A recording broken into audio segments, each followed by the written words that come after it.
It's it's essential that students continue to expand their network. Networking.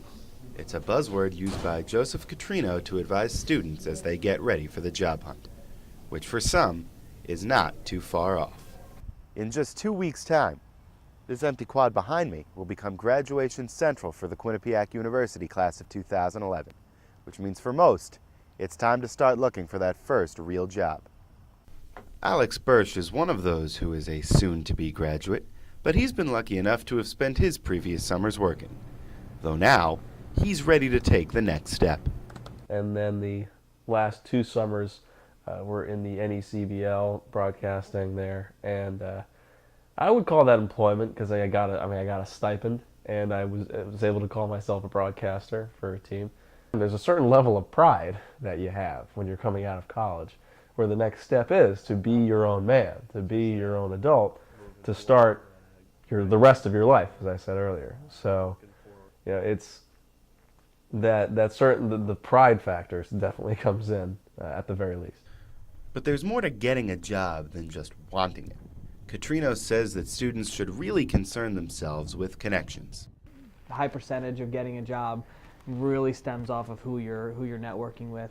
How wide is your network as you're leaving school, and even if it's not that wide now, that doesn't mean you can or have to stop expanding.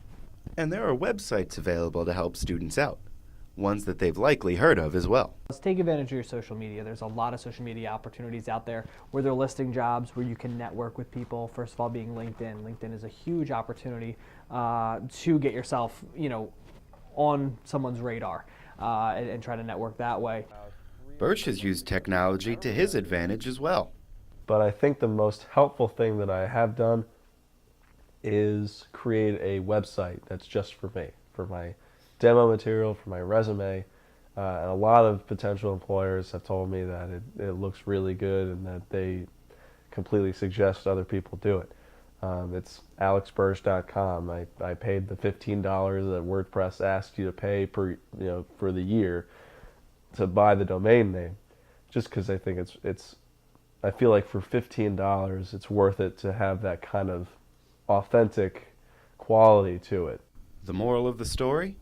Technology is changing the way people not only post, but apply for jobs. And I've actually even gone to some of the other deans here in the School of Communications, and I'm hoping in another year or so of teaching social media because I think it's a need. I'm seeing the job descriptions. The job descriptions are stating that social media is a need. Imagine that.